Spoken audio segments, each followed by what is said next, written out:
Welcome to Creature Covenant with Dr. Adriana, a world movement that celebrates the healing power of the sacred human-animal bond. Now, here is Dr. Adriana. What's up, Crusaders? Are you passionate about animals?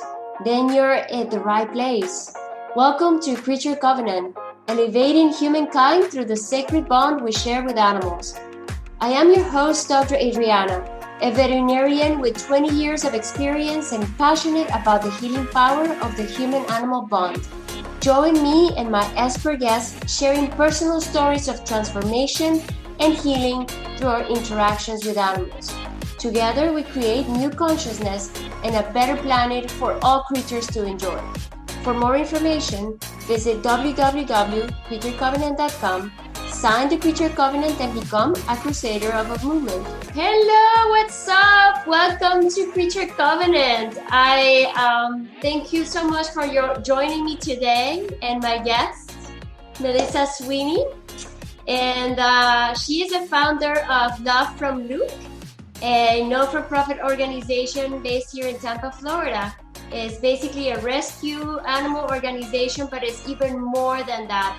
It's a beautiful mission. It's all about Creature Covenant. It's to become the voice for the voiceless and forgotten for both human and animals. Melissa, I'm so glad to finally find you and have the honor of interviewing you and share your mission. Welcome. Thank you. Oh my God, it's an honor to be on your show. Thank you. And thank you for your support. The hat. Yeah. You make the hat look good. Like, you really rock that hat. I did a little compliments on my trucker hat. I would like for you to show us your family of pets, rescue animals. You want to say hi?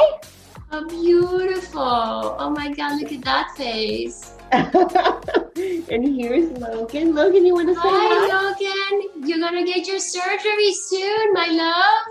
Yeah, we're going to get you all better, Logan. Yeah, that's awesome. You can see them? He's still shy. Tired. Look at him. He's not here. He's still tired from that medicine they gave him. He's usually a little happier. Here's Luna, and here's Lucy. She gets very skittish. Here's Lucy. Hi, Lucy, beautiful. Good girl. She's adorable. Yeah, she's the one who lived in the wilderness for 5 years. So, wow. And there's Miss Chloe again. Can you see her? Oh yeah, she's like a total attention grabber. I can see that. Yeah, she really. Here, let me put her up again. Hurry up. Come on. And the thing, what people like about her is she likes to be held like a baby. Aww. Look at her. She's adorable. Yeah. That's beautiful. And so I just wanted to share with everybody these images. So of course, the people that are listening on Spotify or iHeart or iTunes are not able to see. But if you have the chance to download the YouTube channel or log into our website or Melissa's website, which will have the link also, you'll be able to see the dogs and the mission. So I'm so glad that I got to see the babies too. And today they're being humble. Yeah. They're awesome. Thank you so much for sharing them with us. Thank you. Melissa, I'm so happy to have you sharing your beautiful mission with us today. So I would like for you to share with us where you're coming from, your background, your turning point, because I know that we all have had this turning point in our lives where we say, I have to have this vision and mission, and I want to do something better for myself and for the world. So share us about you and let us know where you're coming from. My background is actually, I was a cultural scientist. I have a doctorate in international business. So what I had done prior to finding Love from Luke is I was very interested in researching, finding commonalities in people to unite us. So I had great experiences with government and non-government agencies and religious agencies. And it was kind of finding the common thing that would make everybody get along. And then once that was done and you could create an awesome team, organizations were just, high performing, bringing out the best of everybody. That changed. And I also was a professor, and I taught that. I taught people how to become what they used to call was an ethnographer. Now they call it a cultural scientist. And it was very rewarding. And I really thought that I was serving my purpose. So the transition for me, in all sincerity, wasn't an easy transition to Love from Luke. I'm happy I did it, but I got laid off from one of my jobs and the research was dwindling down. And I thought, I rescued this dog in my neighborhood and I'm going to write a book about him because he was such a trying rescue. Like, behind my career, I was always volunteering with animal groups throughout Tampa and things like that. So I took the time off, I wrote the book, and I didn't expect it. I put like all my little things here, but this was the first book I wrote. This is Mr. Luke. Yeah. I didn't expect it to get the attention that it did get. And it was unlike any other book because it was how to work with your rescue pet. It was, pull everything that I went through with Luke. It was the same as having a newborn baby, even though he was a senior dog. The first 2 to 3 weeks were sleepless nights. And then once I figured out, when I got him to the vet, we were able to figure out the medicine. He was the greatest dog ever. So I wrote the book, released the book, did some promotion for the book. In my mind, I always thought I was going to go back to teaching and back to research. And without me realizing it, and it's really funny, in the book, the last page of the book, I said, animal rescue and working with animals is my true calling. And I wrote it, and it didn't, like, my mind and my heart hadn't clicked yet. So I kind of thought I could do this and go back, and it wasn't happening until I met with a career coach. And she Googled me and she said, every single thing is Melissa Sweeney, Love from Luke. So she said, you make this vision happen. And she said something that was very profound. She said, if this doesn't work, she said, no one's going to hire you anymore. She said, you have to accept you're not going to get a paycheck ever again. I was like, so it kind of sunk in a deep way. But when she said it and I reflected, there were so many, anything that would happen with Love from Luke before we were a nonprofit, there was an instant yes. The door was instantly open. There was an excitement to have myself or the dogs at a location. So I didn't receive any no's. And then anything having to return to research or education, it was a consistent no. So, but yeah, right there, it seems like your path started to open new doors. It's almost like the universe or God himself is showing you the way, right? It really, because in book 2, I do reflect on that of like, when I bought in my neighborhood about, had I not bought in this specific neighborhood, I wouldn't have met Luke. And then having met Luke, how the 8 years of living in this neighborhood, every single thing has changed in my life and who I am. But I will say the transition was easier when my mind and my heart connected and they were finally in agreement. That's when it became easier. That's amazing. And I reading the book, I see that personal transformation that you go through. I think that this book is worth for anybody that's considering or has had a rescue animal or is considering rescuing a pet, because we talk a lot about that. Is a very popular trend nowadays, especially with COVID, where people are lonely at home and they feel like they need that company. But there's a lot of that comes with that. And like you put it yourself, it's like having a baby at home, right? And a lot of people don't seem to understand that there is a transition and a time where you have to be patient and allow that relationship to grow and do your part to do the training and spend the time with them. Unfortunately, a lot of pets get returned to their shelters or with, originally the rescue groups, because there's not that connection and that understanding of what it entails to rescue a pet.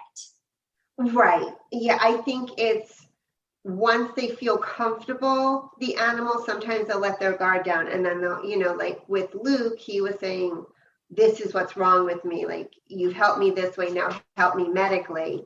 And a lot of during the day, I was walking him to keep him quiet. So I could work during the day. So we would go on like these huge walks, he'd sleep, I'd work. It was a lot of caffeine. And he had such bad ear infections, but the first vet I took him to just passed him through.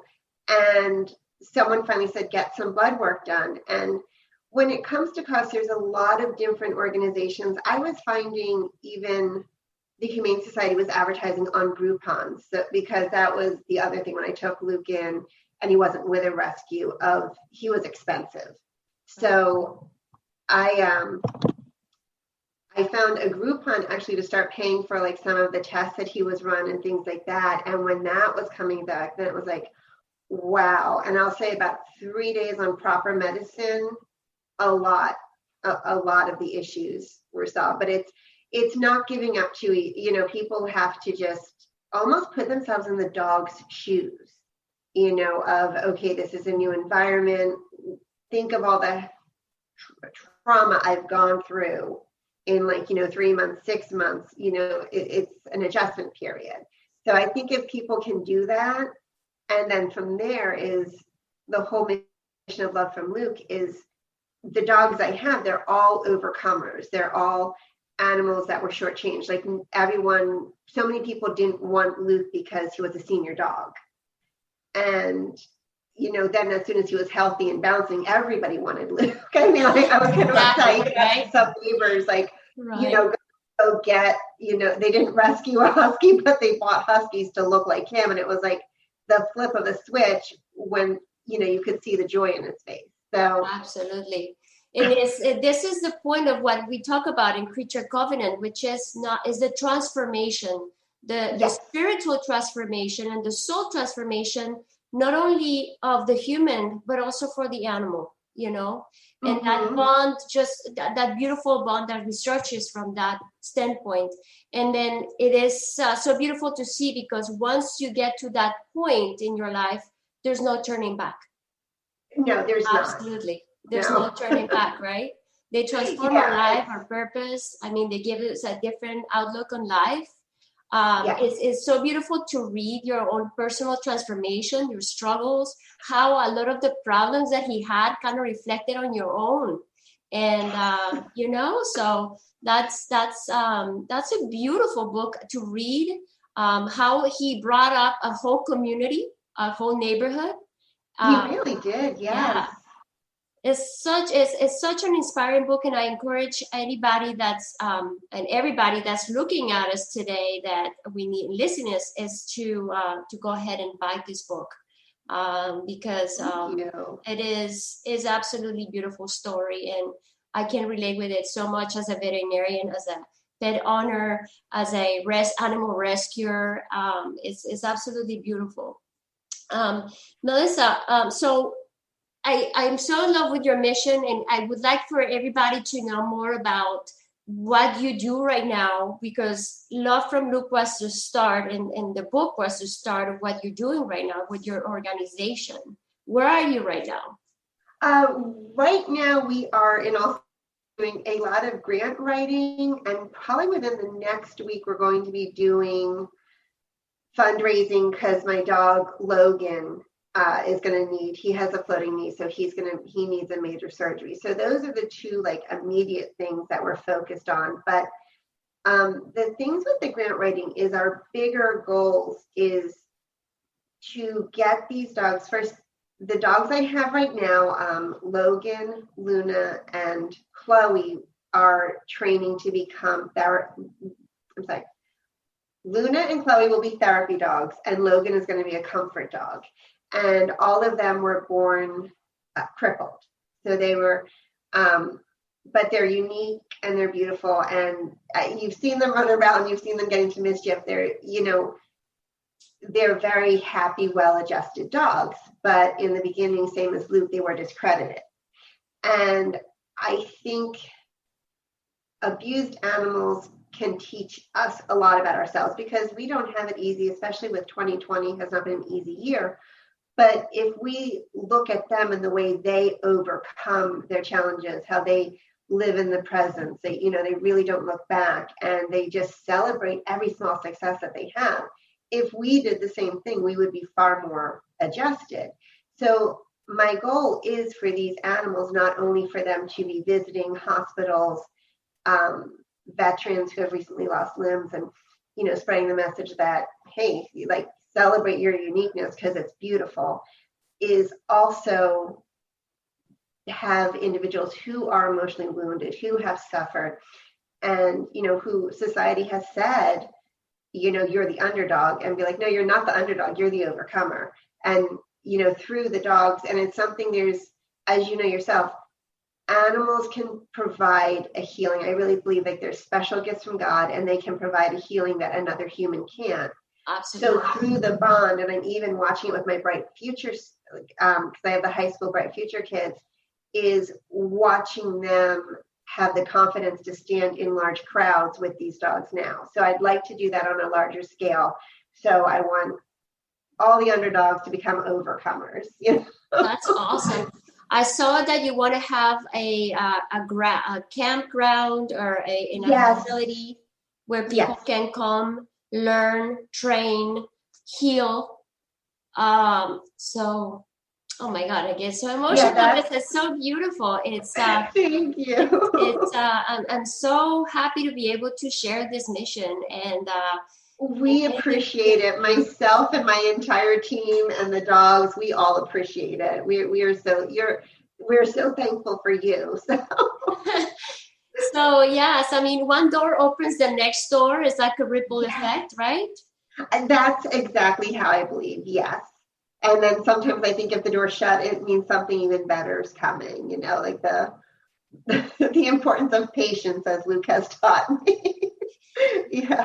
And I know you published a second book also. Yes. That's like it's like the sequel of A Love from Luke, right? Yes. I just in case you're going to talk about it, it's Love from Luke, More Lessons, Love, and Dogs. So it was what happened, because I think everybody does know, Luke did pass away. Yeah. But then people wanted to know what happened after Luke. And then this way, right here, this is Logan as a puppy. This was Chimayo. He recently passed away about 2 months ago. Here's Lucy, and this is Logan's. She is his mother. And then here's Miss Luna. And you can see she was born with an extra vertebrae. You can see her hunch in this picture. So, and what her vertebrae, it prevents her brain from telling her legs how to walk. So she walks differently every time she walks, but she scoots around. So she scoots around just fine. It's such a wonderful mission. And I would like for you to tell us, Melissa, what is the best way that can people reach out to you and say, support your organization, your mission? What can we do to help you promote what you do? I know donations is a big one. Where can I find you? It's best to find me. lovefromluke.com is honestly the best way, is go through the website. Mm-hmm. And then from the website, we do have other, you can go to the other social media pages, which, they're on Instagram, YouTube, and Facebook. I will say with those, I don't get the messages as fast or as frequently. So if they want to message me and talk with me, it would be lovefromluke.com is the best way. And also if they want to get more involved, I will be on the social media pages. My teammate Caitlin just came up with this great fundraiser for Logan's leg of, instead of having one person just do a crowdfunding, it's each person. And she did that. She's worked with a couple other organizations before she came to Love from Luke, and having each individual person do the fundraiser reaches a larger audience. That's so amazing. yeah, so and I was like, that's why I really have to praise my team, because I have such compassionate people on my team who love the mission as much as I do. And it was like, she just like her, like, she's on her own just doing all these brainstorming. So we'll be promoting that on probably the most effective way for that would be on the LinkedIn page and on the Love from Luke Dog Sanctuary Facebook page is how we'll be spreading those newest fundraisers around. So but yeah. Oh, go ahead. No, I'm sorry. Yeah. So yeah, so the Love from Luke web page would be the best way to reach you and the best way to get to fund your effort. Yes. Correct. Yes. Yeah. And I feel like the gear, if you guys like, I love my trucker. Yeah. I love it. And there's like a memorial pendant, correct? We have a memorial pendant. We actually, honestly, there's like one left, and it's a heart. If they go on the website, and it's Swarovski crystal, but it's just silver plated, but it says "No longer by my side, forever in my heart." Oh. And it's because I do realize this summer has been a lot of pets have been called across that rainbow bridge this year. So absolutely, yes. Yeah. Yes. That's true. So that's a beautiful keepsake for anybody. I mean, support you and at the same time get something meaningful for themselves that reminds them of their friend. That would be awesome. And of course, the books are a hit. Yes. So I encourage everybody to get these books because I have enjoyed them so much. And I read about your story. I'm so inspired by it. I really want to continue to promote your efforts. And I'm so very happy to have you in the Creature Covenant team. Yeah. And I'm sure that they will have much more opportunities for us to talk, follow up on your mission, the progress of all of the guys that are trying to get certified as therapy pets. Right. And I have this almost vision for yourself to see you grow. Thank you. And my blessings for you and your organization, Love from Luke. I'm so glad that you came with us today and that you were able to share your beautiful story with the world. It's really funny because I know when we discussed it, I like my dogs are on just like best behavior. Like I kind of thought they'd all be here, and they're all just sleeping. But I remember we set it up as specifically in this room, so I wish you could see them more. I know, and I really want. I know that we've been talking so much, but we have yet to meet in person. So yes. I can wait for that. It is so interesting. I was thinking about this because we have both lived here for I don't know how many years in Tampa. And our networks are, very intertwined, I would say. Definitely. Because being a vet and working with a lot of rescue groups, I'm surprised I've never got the pleasure to meet you. So thank God for LinkedIn. I know. Right? The power of social media is fantastic now. Yes, absolutely. And, the sky is the limit. I can see you like fulfilling your purpose and your mission, and anything that Creature Covenant could do for you and help you. We're here for you. Oh, and same here. Because your mission is just beautiful as well. And it was just when I was reading, I was like, how did we not meet before this? And it was like, it was like, honestly, like my soul was like doing little spurts of joy while I was reading your own website and getting to know you. Because I really think we can definitely collaborate with things, and Love from Luke is equally here for you if you need anything. Awesome. Thank you so much. I love your dogs. I love your mission. Anybody that's supporting you and helping you, my best love and blessings for them as well. And thank you so much. Thankful for your presence today. Hope you enjoy our show. Please share your personal Creature Covenant transformational story by joining our community on Instagram, Creature Covenant, and our Facebook group. if you want to listen to this podcast or share it, visit our website at www.creaturecovenant.com under the blog post. Sending my love to you all. Together, we create a culture of love and respect for the beautiful human-animal bond. Thank you.